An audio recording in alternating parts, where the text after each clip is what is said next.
and thank you all for coming to our war tasking meeting today. We'll just do briefly, I'll introduce myself. I've also got Councillor Zahar Malik with me as well. Can I just ask everybody in the chat, if you've logged in as anonymous, if you just want to jot in your name so I know that you're all here, that would be nice. So we'll go straight to item 1, notice of recording. So I'm advised that the meeting will, for residents listening and participating in the online meeting, that the recording will be available for future record. And then we're going to go into item 2, which is COVID update. And Dina, can I ask you? Thank you. Thank you, Councillor. Yeah. Hello? Yeah, hello. You can go ahead. Hi everyone, have a good evening. I am Dr. Motti. I'm a public health registrar within the public health team at Birmingham City Council, and I'm here tonight to give an update on COVID numbers, facts, and a few trends. It's about a year since the first case in the city was recorded, and we all know that a lot of things have happened. We've had a lot of ups and downs, changes in regulations and numbers. Let's start with the numbers. The 7-day case rate, which some of you may already have heard, is the number of cases per 100,000 people that we record in a week, has been declining about 30%. So over the last 7 days, we've had a decline in cases of about 30%, which is very good. It's been a consistent decline in cases, which is the product of the lockdown and the vaccination campaign.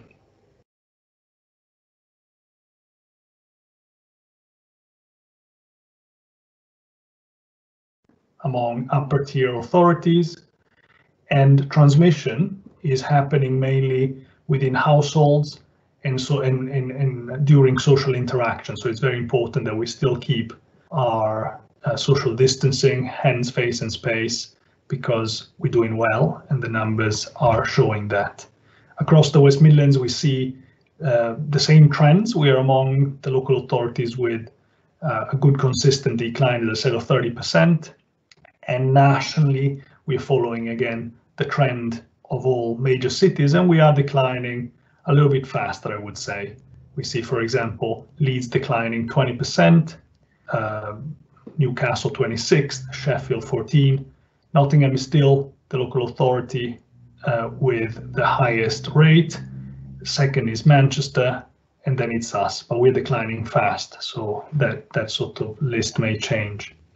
Looking at Sparkbrook and Balsall Heath East ward, I mean, this is a combined meeting of two wards. I'll examine each one after the other. It ranks second out of 69 for number of COVID-19 cases. That means that we have 43 reported cases in the last week. This is a rate of 1.65 COVID cases per 1,000 population, which is compared to 1.07 cases per 1,000 population for Birmingham. So this is a little bit higher in this respect, and it's the 5th in terms of rate.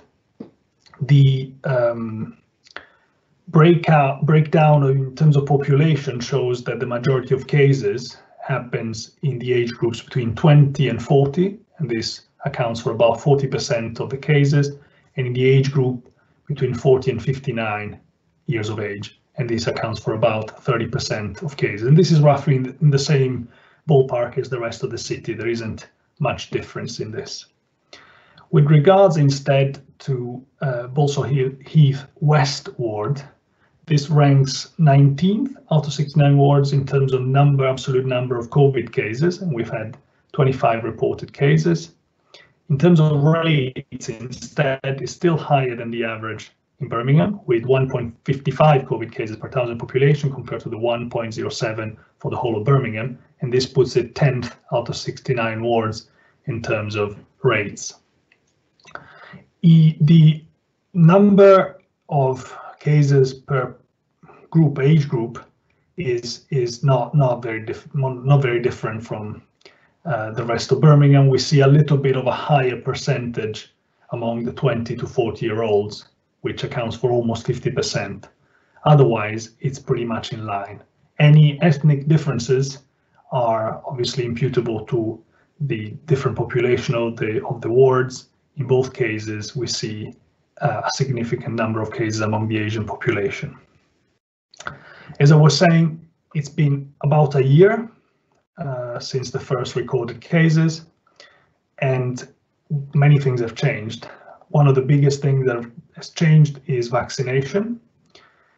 Just wanted to give a little bit of not an update in terms of numbers, because I don't have the most recent numbers for Birmingham with me, but just explaining how it's working. Many of you already knows that there are 9 priority groups, and the rationale for priority groups in the delivery of vaccines has been that of distributing the limited amount of vaccines that there are to those that are more likely to benefit in terms of health.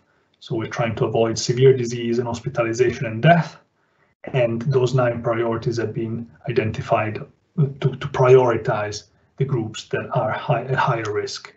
We've all heard that by the summer we're hoping to have reached almost everyone, and by the end of the summer the vaccination campaign should have really covered the whole population. And the benefits, I think, are already starting to be demonstrated in scientific papers that show that the vaccines are actually quite good at preventing serious disease and death, and also preventing transmission. So it's a very, I would say, reassuring and piece of good news. The vaccination is managed by the NHS, so the council doesn't have an active role in defining these priorities, but we've been supporting wherever we could as public health in deploying the vaccination campaign. The other point that I wanted to highlight is that on testing, there is no reason to relax. We have asymptomatic testing in particular that's very good at helping those of you that are still going to work and going out, or helping to care for some of your elderly relatives. It is a very rapid test that's conducted without the need for a lab, and gives a result in 30 minutes. And it might be very good, especially at finding out when there is a lot of the virus and you are in the infectious phase. For this reason, it's recommended that even if you don't have symptoms and you want, though, to still engage in responsibilities like caring for an elderly relative, that you regularly go and get tested, because this can reassure you to a certain degree. And if you're positive, obviously you will not go and help. You'll find an alternative way. These LFT, lateral flow tests, or rapid tests as they've been called, are now available across in a variety of settings, some community pharmacies, fixed and mobile sites. There is a central site in Birmingham that offers it, and it's in this case managed by the council. If you're in a care bubble, this is the recommended thing to do. For instead, those of you that have symptoms, you already know the PCR test is the indicated methodology, which is telling you, is very, very sensitive, telling you whether you have the virus. It doesn't really tell you whether you are infectious, because it picks up even very small quantities of the virus. So it might be that you are in a phase of the infection where the infection is on the way out. But if you are symptomatic, you still have to isolate, and that is the approach that you have to adopt. Any other tests that have to do with antigens, test for your immunity at this moment, although they might be sold privately, they're not very useful, and we don't recommend that you go and buy them. They don't tell you whether you have any infection going, and they can be they cannot even tell you whether you had the infection in the past, because it's thought that natural immunity will wane after a few weeks or months, and so they're not particularly useful for that. They're just used for purposes of research. When we talk about the cases, we've seen a decline, and you will say, how is that we don't see a decline in the deaths? Well, we have seen that, and we've also seen a decline in hospitalization, but we have to keep in mind that all of these are in, let's say, in a sequence. So we have a little bit of a delay in the system. So after the cases have declined, we'll see also a decline in hospitalization and a decline in mortality. And we have seen that. Obviously, it will take a few weeks to trickle through the system. But we've had, let me just check exactly, we've had hospital admissions have been between 24 and 56 new cases a day. in the last 7 days, and this is noticeably lower than it was, but it's still relatively high. So we still have to maintain all the regulations and limitations in place to make sure that the hard investment that we made socially is paying off to the end. Vaccinating and limiting social contact is being effective in this respect. In terms of lockdown relaxation plans, these are discussed and decided by the government. You will have seen that there are some initial steps to return children to school, and this is obviously the first step, and there will be a series of gradual relaxation involving non-essential retail and leisure at different steps down the way. The government is adopting a much more gradual approach in order to be able to measure the effect that each relaxation measure has on the transmission of the virus, and be able to distinguish and retarget the strategy in order to prevent a very difficult situation like we've seen in the past, where numbers rise again and we have to have a total lockdown. And this obviously is very dependent on the vaccine uptake, and we really recommend everybody, especially those in the vulnerable groups and in the groups that have had a much worse outcome out of the pandemic, like our ethnic minorities, to please go and take up on the vaccination, because it's extremely good for you and for others. It's not just a responsibility of individuals towards themselves, but it's a responsibility of individuals towards their communities, because we can help, according to recent data, to stop transmission, and that is really, really good if we want to reopen our society and avoid severe disease and death, as we've seen in the last 12 months. The last message that I wanted to convey to both wards, citizens, is that we have a system, a program in place called COVID Champions, which allows normal, regular citizens to do their bit and be very close to the source of information, receive very up-to-date information, help convey them to their families, to their friends, and to their communities. I have here the numbers for the 2 wards, and I can tell you how many COVID champions we have in each ward. Let me just check. We have 17 COVID-19 champions in the Sparkbrook and Balsall Heath East, and we have, let me just check, 10 instead in the Balsall Heath West ward. These are by all means, they're not bad numbers, but the more the better, in the sense that each COVID-19 champion can reach more people, and we can have a much more effective transmission of information and a rapid dialogue with the council if there is any misunderstanding. And we've seen with this in the last few months in particular, a real infodemic with a lot of fake news and myths being spread on social media, and it's very important that we make sure that those misunderstandings are addressed, and the COVID-19 champions are the best way to do it. So I would encourage everybody to go on the website of the council. If they want to become COVID champions, you can. It's a non-official activity. You're not an enforcer, but you will be invited to update meetings, and you will have access to very recent up-to-date information on COVID regulations, numbers, vaccinations, and so on and so forth, which is useful for you and useful for those around you, your family and community. So please do come forward and join the community. There are hundreds of COVID champions around Birmingham, and you can do your bit. And with this, I have finished my update, and I'll be very happy to take any of your questions.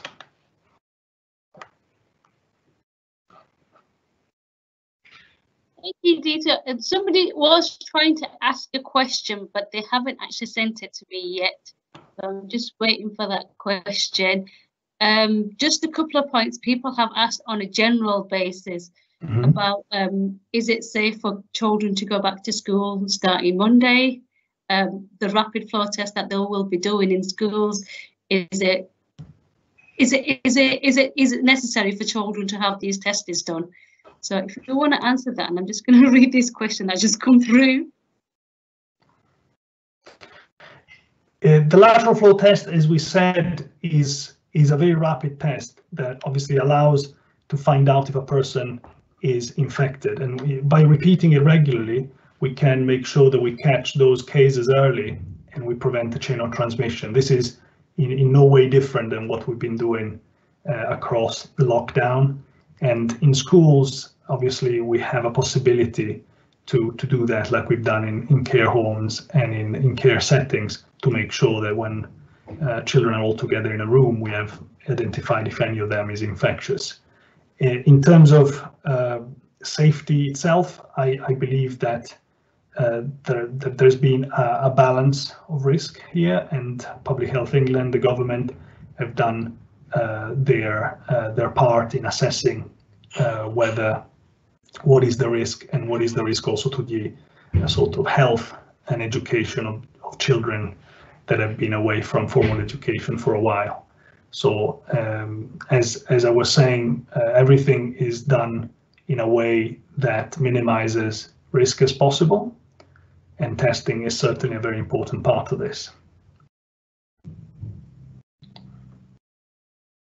Thank you. No, the other question wasn't for you, it was for any other business. Can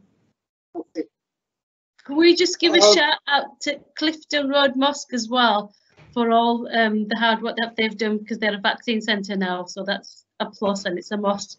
So we are engaging a lot of the BAME people to come and get vaccinated, so that's really good. So, and just briefly, just want to touch upon if anybody has been invited to get a COVID test, please definitely go. No, sorry, if they've been offered for the COVID vaccine, please definitely go and get the vaccine done. Thank you. Somebody was shouting out in the background. Who was that? Sorry. Councillor Malik. Dino, thank you for your presentation, and especially the breakdown for the 2 wards and everything.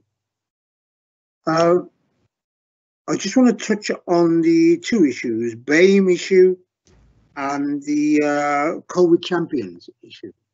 Now, I think being of the BAME community, I get a lot of representations, and unfortunately, I live over a park is over the road from me, and every time I look over there, there are 15, 20, 25, 30 individuals congregating. We see police cars driving past, and I basically get it in the neck because I live over the park, and people come and knock on the door and say, what are you doing about this? And it does become a bit of a sham that, you read in the newspapers that in Solihull, an individual gets accosted by the police for travelling on his own because he didn't answer the question. It gets flung into the police car.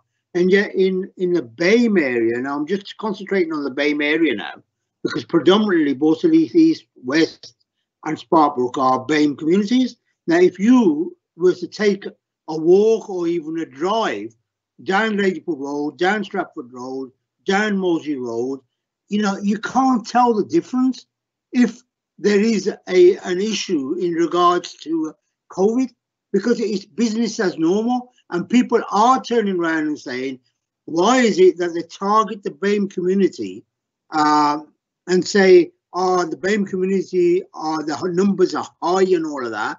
But, if there's restrictions, the restrictions should be for everybody, not for BAME. Now, I've actually been actively saying to people, please have your vaccinations. Have your vaccinations. And it's becoming difficult when people turn around and say, how can we trust them? I know some of the stuff that's going out, fake news and all that, isn't helping. But the issue is, Doctor, the issue quite simply is the figures that you've given me, that is predominantly Sparkbrook, I think you said, or Balsall Heath East, was number 2 in the 69, and the Balsall Heath West was, if I remember rightly, 17th or so, or 19th or something. And the figures that you gave, that the people that are affected are between the age groups of 20 and 40. Now, if you look at that, what is that telling you? I mean, I know the big issue is driving towards the elderly, the vulnerable and everything. But, it doesn't need Einstein to work out that the age group between 20 and 40 are the ones that are most affected. And the question is, why? It's all right saying to the elderly, you don't go out. They're already, some of them are suffering from dementia, and they're so scared that they don't want to go out, but they look outside and the 20 to 40-year-olds are all gallivanting everywhere they go, and then they come home, and if they caught something, of course the elderly are going to get affected. So the issue for me, one of the things that probably is out of your control, it'll be a national thing, but people have turned around and said, why don't all parents of school-going children be on that priority list? Because if you're sending children to school and the parents are going in and out or whatever, surely a priority group for the children, especially because we're insistent that, you know, because of the education and everything, that children need to be at school, then the issue is, why don't we put all parents on the COVID injections, whether they're 20, whether they're 30, whether they're 40, because then it diminishes the risk. And we have got a problem, to be honest with you. We've got a big problem in the BAME community. The fear of them turning around and saying that we cannot trust, the trust factor is not there. And unfortunately, and I'm not having to go at the police or whatever, but I've actually seen police cars driving past when there's been 4 or 5 adults standing on a corner, you know, oblivious to what's happening, without any mask, without any social distancing, and the police just go past. And people turn around and say, well, hang on, you're blaming the BAME community, yet, you know, what are the police doing about it? And I know you're not here to represent the police, but the issue, I'm just airing what the concerns the residents of mine are coming out with. I don't know how much you can answer there, but, you know, that's a starter. Thank you, Councillor. I hear your concerns, and from a public health perspective, I can only say that the regulations apply to everybody equally, and that social distancing and infection control measures are universally applying to everyone. If there is a concentration in age groups, it's down to behavior, certainly in part, and some of these age groups are among those that are maybe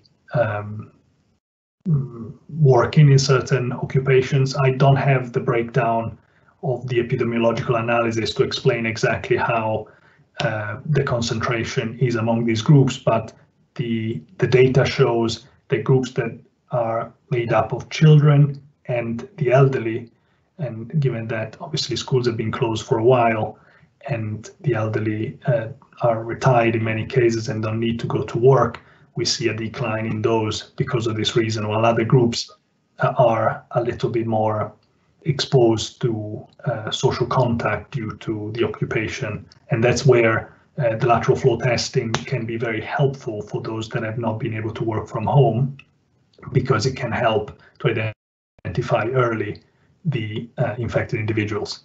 In terms of minorities, I don't have the exact breakdown of each group. I can only say how many, let's say, cases are in percentage in the different ethnic group, and this is reflecting the population of the wards. So it's not by itself able to say whether the incidence is higher in a group versus another. I can ask for that more detailed data, which is normalized by the actual denominator of how many people are resident, how many of those of different ethnicities are infected.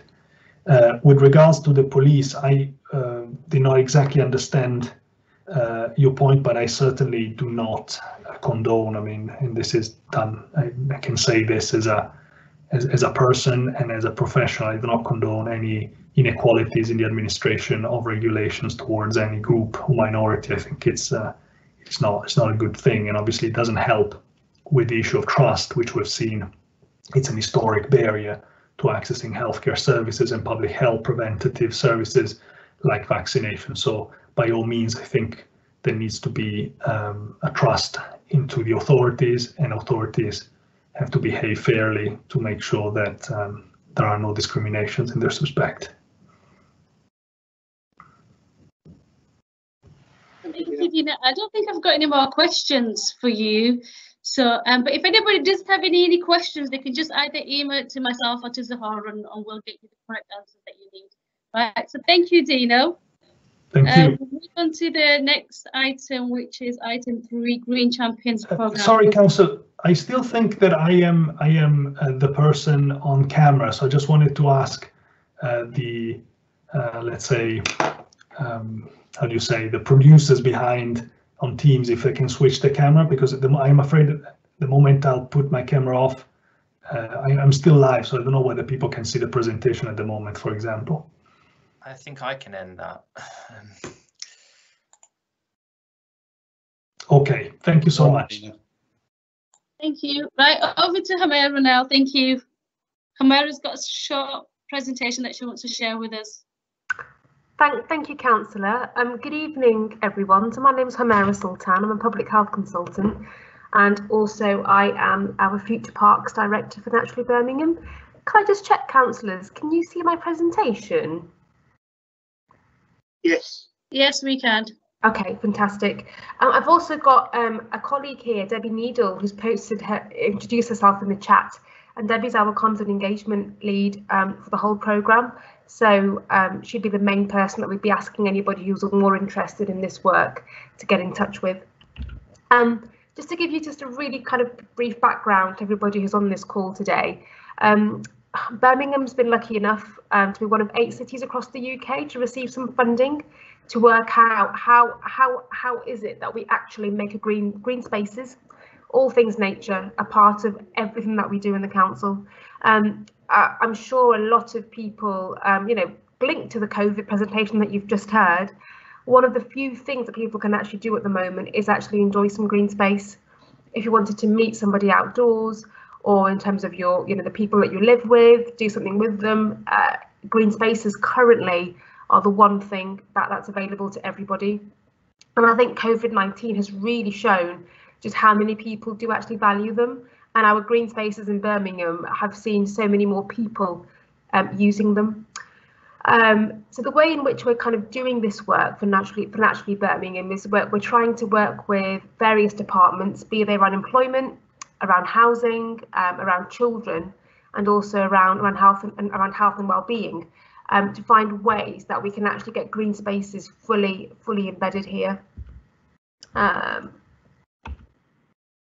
One of the things that I wanted just to share with everybody is that as a city, Birmingham has quite a lot of green space. We actually have 591 parks and open spaces across the whole of Birmingham.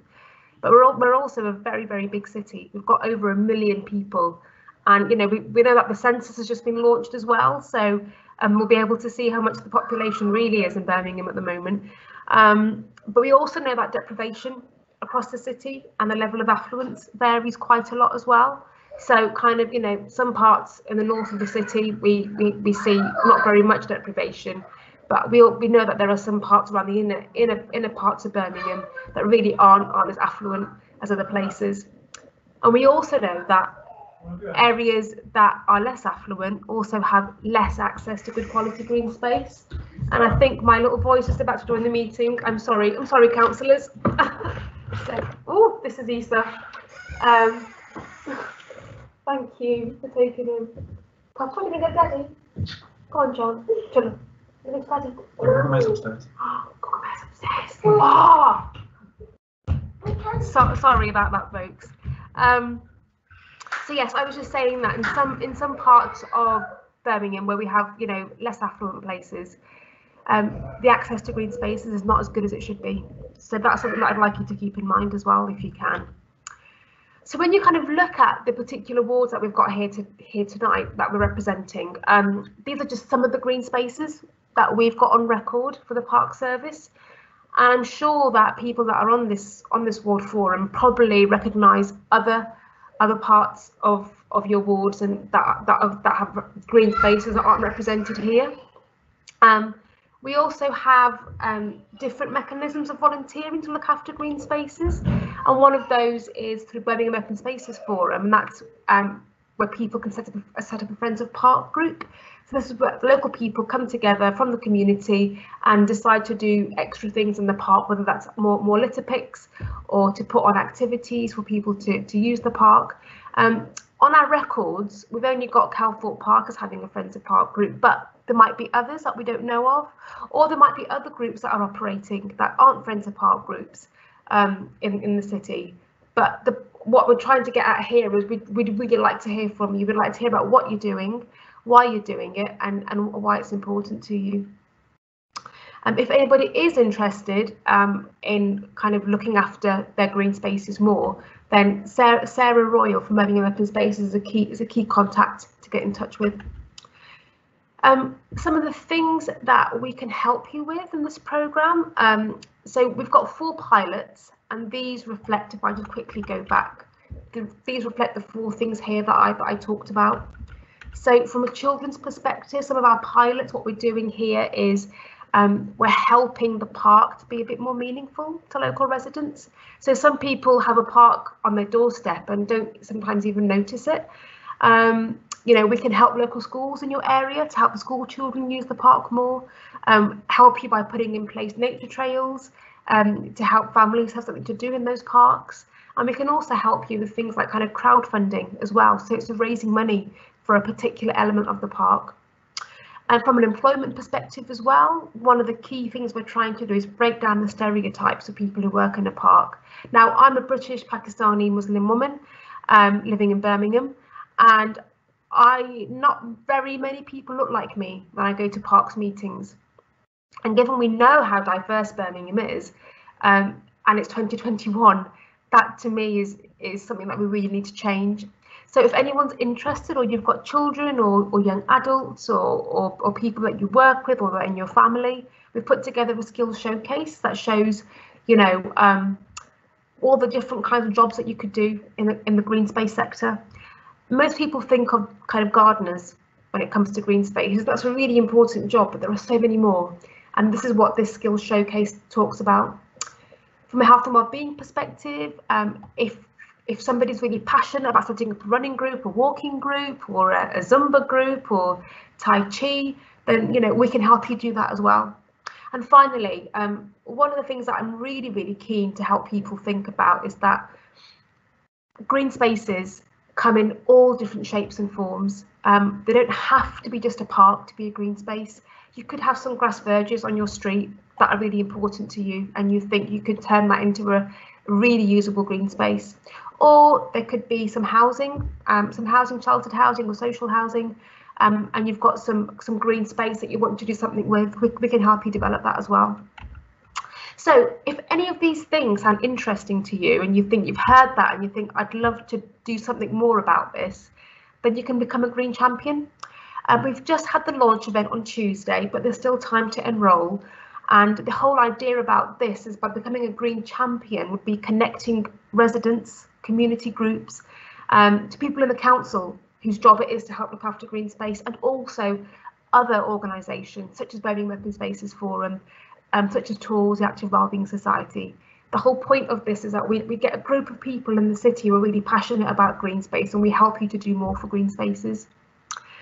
We're also really, really keen to hear stories from people as well around green spaces, and especially stories from diverse voices as well. We often tend to get people responding to surveys about green spaces who are from, you know, white British, more affluent areas, but our green spaces are here for everybody. They're here for all our communities. So we'd really encourage you to go onto these links here and think about how you can share those stories with us. We are planning what our green spaces would look like over the next 25 years, and to do that, we want to do that with the people of Birmingham, not without you. And for anyone here who's from a community organisation, we are paying £500 to community groups to help us collect 25 stories from these communities as well. I just want to really finish off by showing you this picture. And you're probably wondering, why is Hamera coming up here showing me pictures of trees and ladders? The whole point of our Future Parks programme is to make sure that there's fairness and justice in terms of green spaces.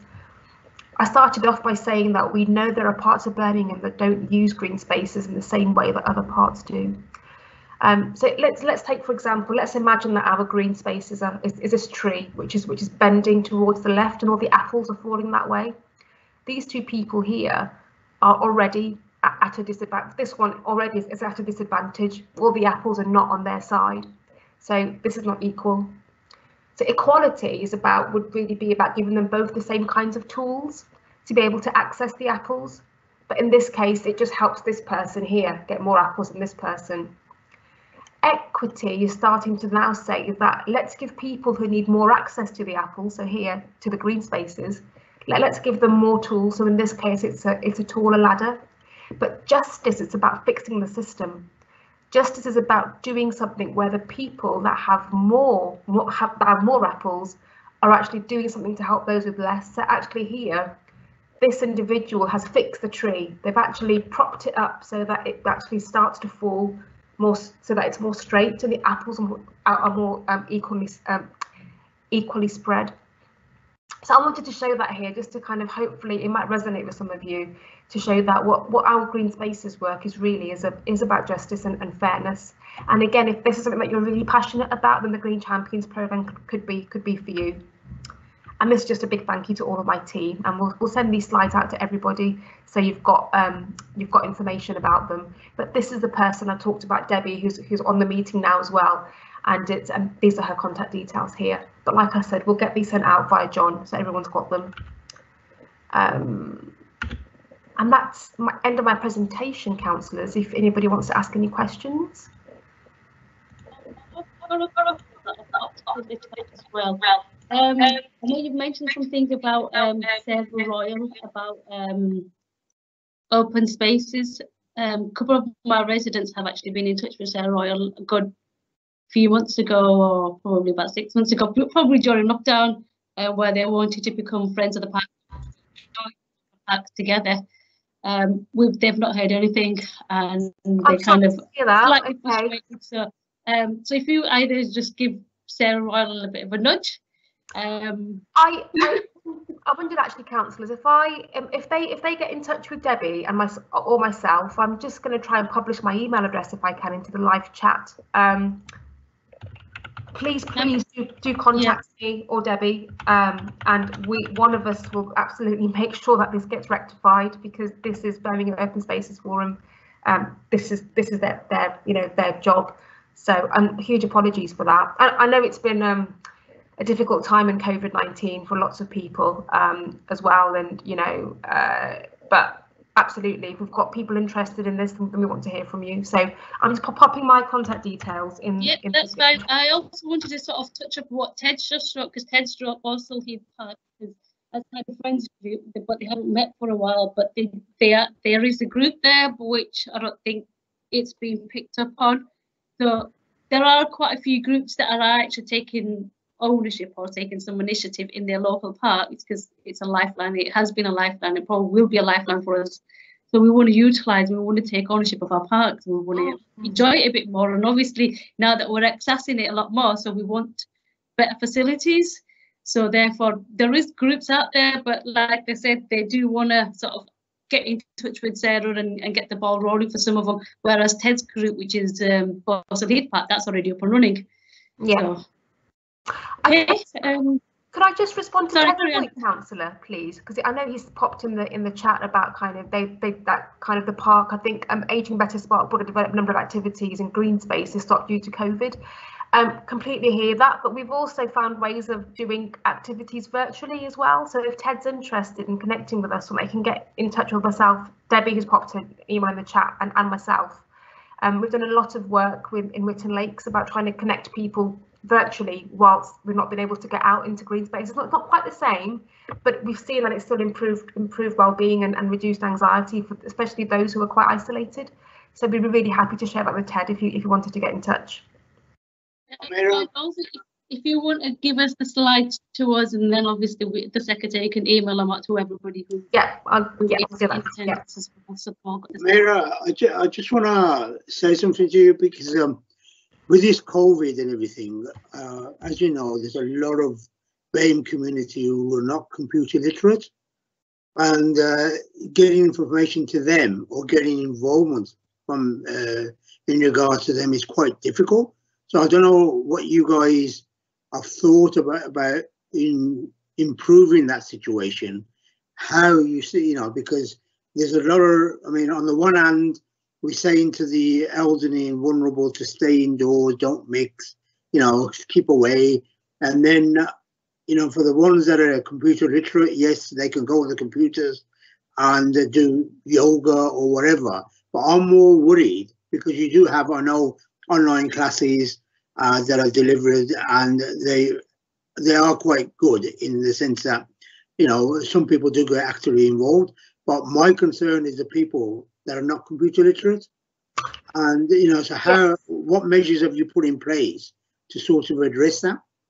So the work that we did with Whitton Lake, so our Future Parks programme is kind of piloting all these different ways of working, and actually that community organisation absolutely trained up their residents on how to use laptops, how to access WhatsApp, how to use Zoom. You know, you wouldn't believe it. We had people in their 80s approaching 90 joining, and it's possible, absolutely possible. So, you know, there are organisations like Whitton Community Community Lodge Association who've taken that on because they've recognised. Who's the head of that, Amira? So it's Afzal Hussain manages that, Whitton Lodge. I'd be very happy to connect you to them, Councillor. They're a fantastic organisation. Obviously, they don't quite operate in this particular part of Birmingham, but we're trying to use the Whitton Lodge model and bring it out to Birmingham, but we're not getting very much back from other organisations, I have to say. So, yeah, the support is there. You know, you say Whitton Lodge. I mean, when you say Whitton Lodge, I assume you're talking about Aston Way?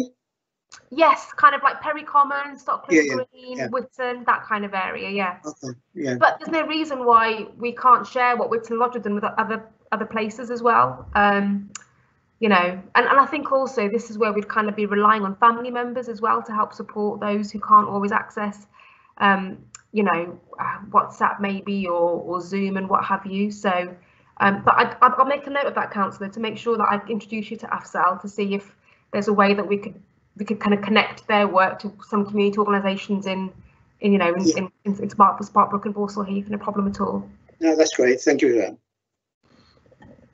There was a couple of questions that popped up in the chat.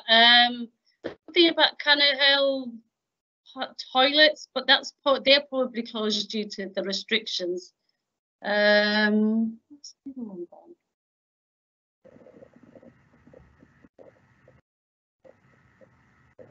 then? Debbie's wrote something about putting posters up on billboards. That's fine. Yep, that's about it. I don't think I've got any more questions, but the slides that Humera has shared, we will send them out to you all by email.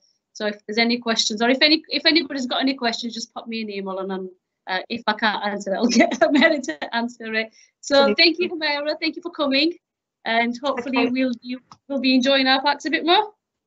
Thanks for your time, councillors and everybody here. Okay, have a good evening. Thank you. Thank you. Bye. Right, next item we have is the census. Unfortunately, Aisha can't somehow join the link. So she has actually sent me her little brief that she would like. I'm trying to see if I can copy it and put it up onto the group via chat. Let me see if I can do that first. Just bear with me.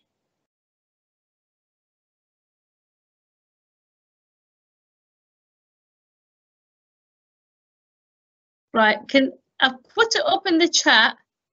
All right, if we guys just have a quick read of this, it's about the census. So I'll just give you a brief update, and Aisha's in the background, so if you've got any questions, she'll answer your questions. So basically, the census it happens every 10 years. It kind of gives you an overview of all the facilities that you have in your area. So if you're lacking of any facilities, they can accommodate it. So happens every 10 years. We've all received the letter through the post.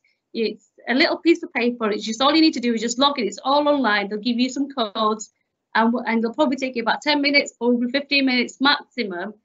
Just telling you about who lives in your household, what you all do, how old are the kids, what schools do they go to, and just basically slightly information, an overview of how many people living in your house, and if you've got any, and what services and what access you use. And once you fill the application form, there is a small little incentive as well, so you do get a £15 voucher. So I urge everybody to fill in the census forms and get that and send it. It's just so that they've got a rough idea of exactly what's going on in your local area. And if we're all, I know whatever, a lot of you are saying that there's a lot of facilities that we need. So the more people actually fill in the census form, it'll benefit you guys in the long run. So I urge everybody, and if you've already filled it in, then ask your friends and families and everybody to fill in the census forms. So that's all I'm really going to say about the census forms. And if anybody's got any questions, you can either ask me or you can just email them to me. But literally, the census form is literally really, really quick and simple. It won't take too much of your time. And since we're all at home, I do really urge everybody to fill in the census forms. So thank you. And if anybody's got any questions, just send them in to me. And Zahad, would you like to say something? No, I've had a good chat with Amira, and I'm going to email her regarding that. That's fine. Right, next item is Balsall Heath Town Square. So can I ask Andrew? Hi there. Hiya. Yeah, just Hi. my camera. It's myself who's presenting this actually, yeah. Okay. Is my presentation there? I think Aidan, were you going to share that?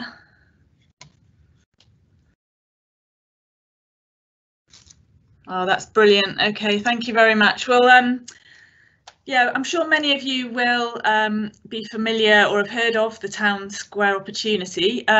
Just to introduce myself, I'm Carol Unwin. I'm a green space and public realm designer. So I sort of see what's possible in places and then try and deliver that. Just the context, Andrew Lindop from planning is working on the neighbourhood plan, and in that obviously there is this desire for Town Square, and last summer he got me out to have a look at improving the streets to spend a little bit of section 106 that had come in. Well, I saw that there was a bigger possibility here, and to create an actual centre for Balsall Heath, which I think would be really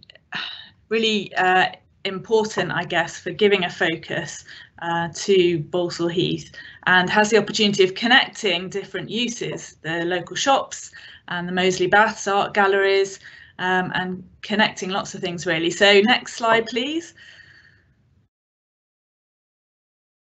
Thank you. Yeah, so some of the key aims is to actually retain and strengthen the key elements that contribute to the character. As you'll know, there's great historic buildings, mature trees and uses that were really compatible with the town square. Again, great to create a new pedestrian friendly town square that connects and supports these local destinations, and to improve the physical and visual links between uses for pedestrians and cyclists, residents and visitors as well. And then to ensure that the landscape mitigation commitment that's in the bus scheme is put towards the best design of scheme that most benefits Balsall Heath residents, and I'm really passionate about that. And I've walked around the site with many of you already, and thank you for your involvement. And I've had the privilege of connecting with a lot of business owners on site and stakeholders and councillors as well, which has been brilliant in shaping this scheme. Next slide. Yep, this just very simply illustrates the situation now. I think the big red lines sort of mark the traffic corridors, and Hayden Way, obviously, particularly pre-COVID, was a very busy route into the city, and Moseley Road again coming down, joining it, and then really the area of the town square, which is the pocket park there, the yellow oval, that you know, quite a small space with a bench and a mound, which is lovely, but really that whole space there is dominated by the traffic corridor that splits up that space between the buildings. So I thought we can do better. I think it would be brilliant for Balsall Heath and its communities to have one space, and a bit like King's Heath, perhaps the village square there, or other places in the city. Why can't Balsall Heath have a similar focus and central space? Next slide. That's great. There's just some photos, obviously you'll be very familiar with. Top left is Moseley Baths, and there's a big refurbishment project that has a bid in at the moment, and obviously they're hoping to refurbish that as it's a world-class heritage asset, I guess, and that needs to be sustainable for the future, capitalise and bring visitors into Balsall Heath. But obviously its frontage is bang up against the busy road, and the idea of having improved public realm around here will then hopefully visitors to that can then make their way towards the local shops and eateries, restaurants, linger there, spend money, and that benefits a lot of people in the area, as well as obviously local residents then having improved public realm. The street here, bottom left, the local shops there, great. I've met many of the business people there. It's a nice structured street there, but I think we can improve it further. And then bottom right here, this is the space where there's just a lot of tarmac, really. There's a lot of tarmac that people can't really use or is underused, and I think we can do better. I think we can have a great town square here. So next slide. Yep, so this was my this is the concept, which has got a lot of support from different groups, and I've refined it and shaped it as well to keep improving things. What we'd love to do really is to have this new town square there to create the centre of Balsall Heath, and you can see there's a yellow arrow, which just we can have better visual and physical links between this side of Balsall Heath venues and this side over to the right with the local centre shops and restaurants there. And to do that, all it means is that we would take most of the traffic can join Hayden Way along Vincent Street, so that would become two-way. Chatting to the businesses there again, yeah, there's opportunities, and certainly some of them are keen on having that two-way. Then we would have a local access road coming past the shops and then joining Hayden Way there. Now that would be sort of 20 mile an hour, traffic calmed, pedestrian friendly, cycle friendly, but obviously keep that the important access through there. But it would now be dominated by the town square, that space. So with extra trees, nice landscape features, and easier crossing there across Hayden Way, so that people can cross more easily and at more points than they do at the moment. Next slide. This is a current working plan. It's not at all the final plan by any means. It's more of it's a highways one. We had to obviously test the modelling just to check that all the traffic flows won't be adversely affected, which yeah, they won't, and the turning manoeuvres can happen, everything like that. There's the same number of parking spaces outside the shops, so it'd be really easy just to pull in and then continue through. I know some businesses picked up, there's a lot of dangerous driving around this junction here, so this proposal would remove that. Here you can see there could be a wide open crossing there, so it's very easy just to sort of come straight across into the town square, and then the bus lay-by could then be right next to that town square in the centre of Balsall Heath, instead of having the two bus stops opposite each other, which I know can cause congestion, I think, certain times. And final slide. Oh yeah, not quite, just a few. I mean, there's a real long list of benefits for Balsall Heath, and I think a lot of people have been just encouraged in what public investment could do in terms of thinking ahead for the next 20 years. The opportunity is just to restructure the space, and then that would bring lots of benefits over 20 years in terms of for businesses, residents, and tourist attractions as well. Sustainable cities, air quality, wide pavements, all these things could benefit. But briefly, there'd be 3 times as much usable public realm space as there is at the moment, all in one place, not split up. 2, there'd be easier, more attractive access between some of the local shops, restaurants and attractions. A wide table crossing opposite the town square. That it would be a new space, you know, there's like, you're not constantly worried about buses or lorries going past and keeping your kids close to you. You can sit, relax, have community events, markets, more social interaction, nice paving, planting and art opportunities. Improved street environment, encouraging people to linger a bit longer, and then just hopefully reducing some of the dangerous driving and reallocating some of the sort of parking, I guess. And final one, I think. Thank you. So just thank you to all who've helped shape this project so far. At the moment, there's a Be Heard consultation out, so I can put the link to that in the chat. But please, if you haven't already filled that in, go on there, and you can then sort of make your views known on this scheme. So really encourage as many people as possible to do that. That would be brilliant. We have got a small amount of money that will be spent this summer on some street improvements, and then potentially the main scheme, if funding is in place, we're putting various applications in at the moment and liaising with TWFM. It'd be brilliant to think it might end up being next year when we could actually do the main scheme. It obviously depends on getting the funding in place, but we really want your views now, just so we can check that local people would think this would improve the area. So thank you.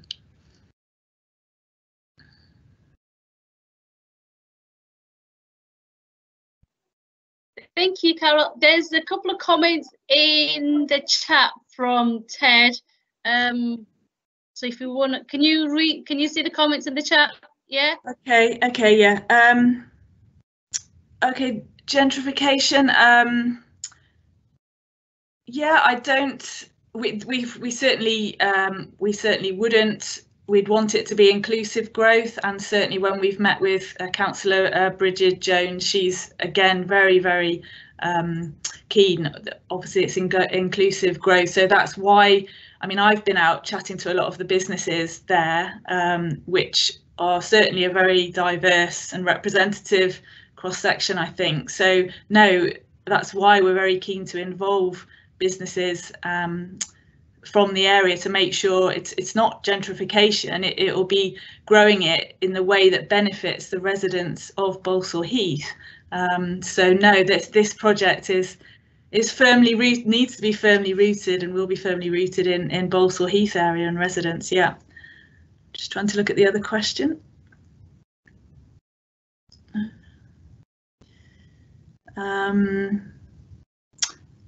Okay, yeah, obviously, yeah, that's fine. You know, Ted's feeling it may not have a benefit, so you know that is brilliant. I'll take those views and put them in our consultation anyway. Sorry, I was on mute. The friends one, somebody's wrote friends. Can you explain the access of different classes of vehicles on the different streets not clear in the plan? And obviously Ted's comment about the school round. So then 2 comments. But if while you're answering that, we're just going to just sort of recap what you've just said. Be Heard, the consultation is actually out there. So I urge everybody, whether it's for it, against it, suggestions, recommendations, yeah, put your suggestions in. So we'd like to hear everything. And the slides that Carol's just shared with us, we'll send them all out to everybody as well. So you can have a read of them, then you can fill in the Be Heard consultation as well. Yeah. So is there any more questions? Because there's no more questions. Yeah. Carol, if you want to just finish up. Thanks for that, Carol. As you recall, you and Andrew came and met me, and we had a walkabout. But since then, I've noticed that there was a tree planted, a Japanese massive tree apparently. And I am a bit concerned, well, not a bit concerned, a lot concerned, because nobody had the decency to even, drop me an email to say this is what we're trying to do. You mentioned Bridget Jones, all right, she's the deputy leader, but at the end of the day, this is Balsall Heath East and West, where you've got 3 councillors, and we are not aware of it, and we find out through other groups, other means. It's not on, Carol, and I said to you that day when we met that we need to be involved. I need to bring people of Balsall Heath on board with this. Now, if you're going to be involving people who don't even live in Balsall Heath, don't associate with Balsall Heath, all right, you will probably go to the leader and deputy leader and get it rubber stamped to get it in. But I'm telling you now, you are going to have loads of problems if you don't have local involvement, especially when you've got 3 local councillors. I'm from Balsall Heath West, and you've got Subrana and Councillor Azim from Balsall Heath East and Sparkbrook. We need to be heavily involved in this. And by me saying heavily involved, because at the end of the day, the residents are coming to us. They're not going to go and knock on your door or knock on the deputy leader's door or the leader's door and say, hang on, what's going on? Their first port of call is us. And it's vital. And I'm sorry if I seem that, I'm out of order or not, but I'm not. It's just the issue. I'm fed up of picking up pieces of other people. And when I'm not even aware of what's happening. So all I'm saying is if anything's going to happen, it was an embarrassment to me, to be honest with you, to find out, read in the Birmingham Mail, that a tree's been put up, and then because somebody complained, it was taken down. Because, I don't know how true it was, but this tree, when it was in full growth, was about 200 feet or something, one of the tallest trees out. We've got, but nobody, I don't know whether it was you, Carol, or somebody else, but whoever it was, the issue is if you're going to work together, and you want the residents of Balsall Heath to be singing from the same hymn sheet and having an input into what happens in Balsall Heath, because at the end of the day, it's Balsall Heath people that live there. It's going to affect them. Yeah, thank you. No, thank you, Councillor. We certainly will, meet with you when we have sort of more of an update, and we will have regular meetings with you, and thank you for your input so far. That the tree was a surprise to me. I think it was Kia who put it in, so no, I knew nothing about it either. So I can go through the vehicle access. Sorry, Carol, just before you go there, I've got another concern in the sense that you're coming from an angle to make it more resident, more pedestrian friendly. But yet we've got another plan that's going on with the West Midlands Transport, and where Councillor Wasim Zafar and company are involved in the sense of reducing the footpaths. It becomes a non-brainer. On the one hand, we're saying let's increase the pedestrian access, make it into a friendly thing, like you said, like the cafe that we have in London, where people can come and go off the train, or mothers when they pick the kids up can have a chill basically. And then on the other hand, we're saying let's decrease the footpath and increase the traffic. It just doesn't add up. And until we get round the table as one group and they demonstrate that we do listen to residents, and this is what it is, and not a paper exercise where we're getting some ticks and saying, oh, we've had a chat, we said X, Y, and Z in a meeting, so they're aware of it. I think if we are seriously thinking of improving our area, then we need more input from residents of Balsall Heath. Yeah, no, thank you very much for that. We can be in touch to see what form you think that might take, because I think that would be good to follow up on the Be Heard. yeah, would be good to possibly meet with you again, and we can look at the outcome of that, perhaps, if that would work. No, that'd be great. I'm all for meeting. I don't have a problem with that. But the biggest thing that concern for me is, if we're going to do something, then we need the people of Balsall Heath to be on board and with us in delivering that. It's something that they want, and not somebody sitting in a tube, but in an ivory tower saying, in our opinion, that'll look good there. I want the people of Balsall Heath to be the drivers of what they want. I mean, I think it might really work well having like a project board or a steering group, and with people from Balsall Heath. That would work well, and certainly is in my mind of how we could a big part of taking that forward, really. No, yeah. I totally agree with you, Carol, there, but one proviso I will put in: when you say people of Balsall Heath, I'm talking about people who are living in Balsall Heath, not people who are parachuted in for 4 or 6 hours a day and they've gone, because at the end of the piece, the pieces are picked up by the residents of Balsall Heath. It's their lives that are being affected, and I want them to be the driving factor in all of this. Okay. Yeah. No. Noted. Okay. No. Thank you for that. Thank you. Shall I just talk about the different vehicles, Councillor? Yeah, sure.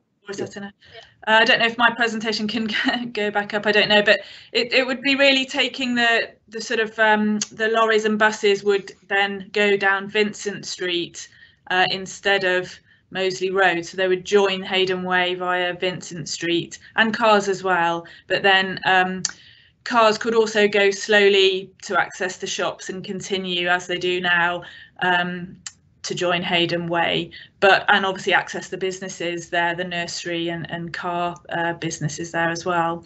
And then they wouldn't be able to park on the town square, definitely not, and that would be a key part of the design, because I know that is an issue where we do get parking where we shouldn't do. We're going to, in the phase 1 works, where the school would like some more cycle parking just outside near them, because a lot of children come by bike, and that would encourage that. So that's one thing that could happen fairly soon, I think, if that's all right. Which school are you talking about? Is it Redstone Academy? Yeah, that's further up. It's right opposite the library, isn't it? Yeah. Mm-hmm. That's why I raised the issue earlier about reducing the footpath, because if we're seriously thinking going down the road or putting more cycling things there and everything, and to increase the space of the footpath, yet another department is saying let's reduce it, because it takes 3 minutes from Brighton Road lights to basically the baths. Yeah. Extra journey. Yeah, as I understand, I mean, I can't speak for the bus scheme. We're certainly trying to hold them to account. In their FBC report that was approved had a significant chunk to go towards landscape mitigation, and we're certainly trying to hold them to that. Obviously, that scheme was paused last March. The narrowing of footway scheme, taking out trees, that was paused. I can't obviously speak for where their scheme is at the moment, but we're certainly trying to hold them to account to make sure Balsall Heath residents who live there get a significantly improved environment. Yeah. No, that's great, Carol. I mean, one thing I will say, and I don't know if it's in your gift to do that, but it's all right to us having a conversation like this and leaving the other group to do as they please, because what I would like, when you talked about having a group, set up a working group or whatever, I want them involved in this. And I mean, we've got historians, on living in Balsall Heath, who have got loads and loads of knowledge. People like Joe Holyoke, who you probably know, and we should be in a position to tap into these people, and not just turn around and say, well, all right, they're only a resident or whatever. I don't buy into that. At the end of the day, officers have a job to do. But the biggest issue for me is it's the residents what want there, and that to be addressed. Okay. Yeah. No, I'll follow that up with you. Yes. Yeah. Thank you. Thanks, Carol. Well, just a quick one. The consultation deadline is tomorrow. Is there any way, or would it be possible to get it extended so everybody can have a read of the slides and then have their input? So yes. just a suggestion, if we can just sort of extend it a couple of weeks or a week or two, so everybody can have a quick read. Yes, Councillor. Yeah, no, when I set it up, I wasn't aware of the date of this meeting, I'm afraid, and I will do that. It may be easier for me to sort of just let this one run and then just start it again almost for a week, for 2 weeks. So I'll probably do that. But yes, I will do that. Thank you. Thanks, Sarah. Thank you, Carol. So if anybody got any questions, they can either let us know, email, and we will circulate the slides out later. Right. Final item is local updates. So I know we've been using Teams Live for some time now. I just want to update that we do have provisions to go on to normal Teams platforms, so I'll be able to see everybody who joins. We'll be able to have more of a face-to-face conversation, and you'll be able to participate in the conversations. And we also will we're in the process of getting a license for Zoom. So if you just want to just pop in the chat what you would prefer, would you prefer Teams or would you prefer Zoom? And then hopefully we do have Sergeant Gallen with us, but unfortunately he can't participate. So he is here, but not able to participate. But hopefully the next one that we'll be having sometime in May. So if you just want to drop a quick note in the chat what you prefer, Teams or would you prefer Zoom? And then also I just wanted to touch upon about, I'm sure you were all aware that we have the Commonwealth Games in July next year. And there is some funding available so we can all participate in the communities and be involved in the Commonwealth Games. And that's entirely up to us how and what we want to do. So there is some funding available. I'm going to do a proper presentation. I just wanted to sort of give everybody a heads up that there is some funding available. I want everybody to participate in. But I will sort of have it more details in the next one. So the application form goes, the first set of application form is 1st of June. But if we don't get time to get it done by 1st of June, we'll be able to sort of extend it. And there's 3 deadlines. So we can be able to go into the 2nd stage and into the 3rd stage. So I want you guys to just sort of give you a bit of a heads up. We've got Commonwealth Games. There's some funding available, so if you want to sort of come up with it's more about community aspects, so how we can engage with the communities. I think after the year we've all had, I think we would prefer to be able to mingle with everybody. So we'll have a proper presentation on that next time round. So Commonwealth Games, Teams and Zoom, whatever you prefer. And does anybody else have any questions? Zahar, do you want to put anything in?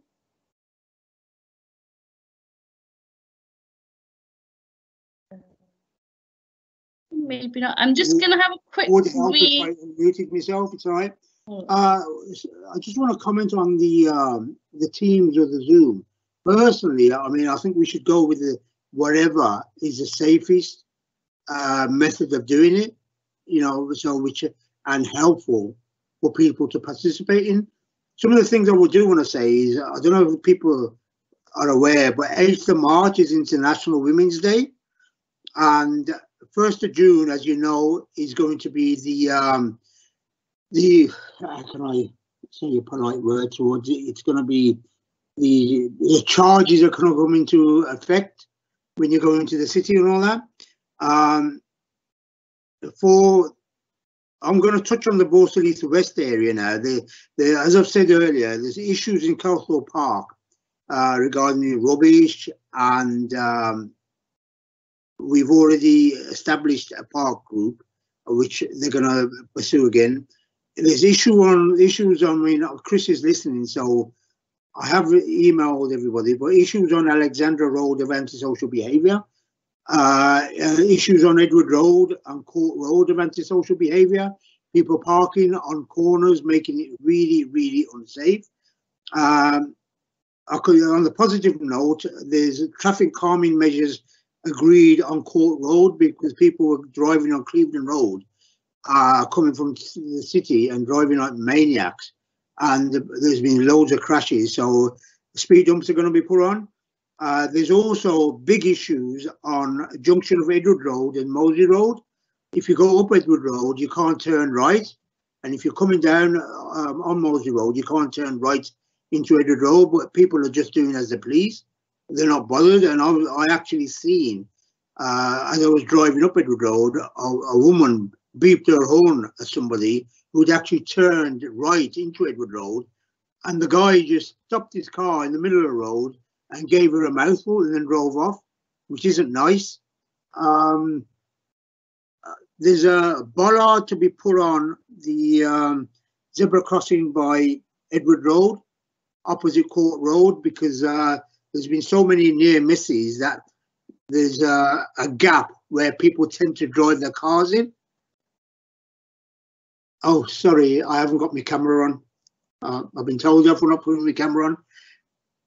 I have now. And the biggest concern is, I know the police have got their hands tied in the sense there's not loads of people that they can monitor and all that, but it is a big concern in Kelso Park where people are just basically openly ignoring everything and just doing what they want, and I don't think that's on, but that's for the Balsall Heath West side anyway. Thank you. Thank you. Just checking to see if there's any more questions.